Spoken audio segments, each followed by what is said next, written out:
Here we have Northwave's Ghost Pro XC shoe.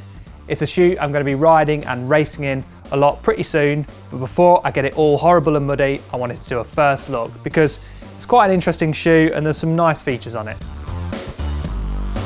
This is Northwave's top spec cross-country shoe, so as you'd expect, it's going to be very light and very expensive.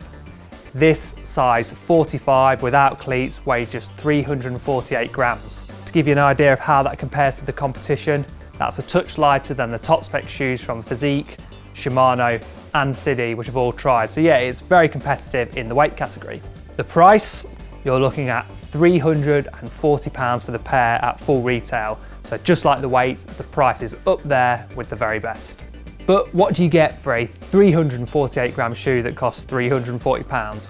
Well, obviously it's going to have a carbon sole. This is Northwave's Hyperlight carbon sole, and just like every other carbon sole on every other fancy shoe, it has a arbitrary stiffness index. This one is 14 on the Northwave arbitrary stiffness index. Northwave have teamed up with Michelin on the sole to provide the rubber inserts. They're claimed to be 28% grippier than the regular TPU and more durable. However, as you can see, they are fairly minimal, which does help keep the weight down, but that does mean that the sole is going to be a bit more exposed to kind of pedal strikes or rock strikes or anything that's going to get thrown up at you from the trail. There's also fittings for big sharp studs if you fancy a bit of cyclocross action. However, these don't come with the shoe. That's going to be an aftermarket purchase. Onto the upper. Your feet are going to be locked down by Northwave's patented XFrame construction, which uses 2 ratchet dials and a large kind of flap tongue thing that's going to spread the pressure hopefully evenly across your foot. The ratchet wire takes an interesting route around the tongue, which supposedly makes the pressure a lot more even when you clamp it down nice and tight. I've used the Northwave ratchet dials before. They're fairly easy to adjust, just one way to tighten. However, loosening them off is a little bit tricky compared to others because you have to just press that little button, which will do a click at the time to make it a bit looser. Or if you want to undo the shoe nice and quickly, lift it up and then it pulls out like that. So perhaps not quite as nice as one of the high-end boas where it just clicks either way to tighten and loosen. You do need to kind of press that button, which can be slightly fiddly if you're kind of mountain biking and pedaling along in the middle of a race. I think it'd be a bit easier just to twist the dial.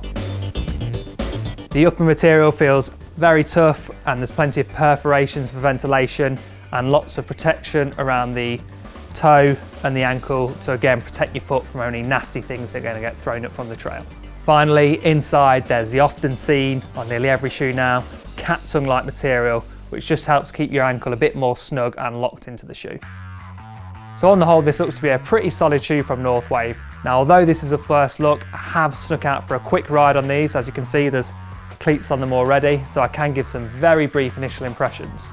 The fit is fairly roomy. When you compare it to something like a Sidi, which is quite small, or a Shimano, which sort of sits somewhere in the middle, this is definitely on the larger size. The toe box is fairly roomy, so if you've got quite wide feet, I think this would suit them quite well. When pedaling, they definitely supported my feet well. I couldn't detect any flex in that sole, which would have been sapping my precious watts on my commute home. One last thing worth mentioning is that I'd love to see the sole with replaceable lugs. Obviously, with expensive shoes like this, they're going to wear out on the sole eventually, and it'd be nice to think that you could replace them to increase the longevity of the shoe. I'm going to be riding and racing these shoes a lot over the coming months, so keep an eye on BikeRadar where I'll go into a more in-depth review and go over things like longevity and durability. But what do you guys think? Does this look to be a top performing cross-country shoe, or have Northwave missed the mark? As ever, let us know in the comments and don't forget to like and subscribe.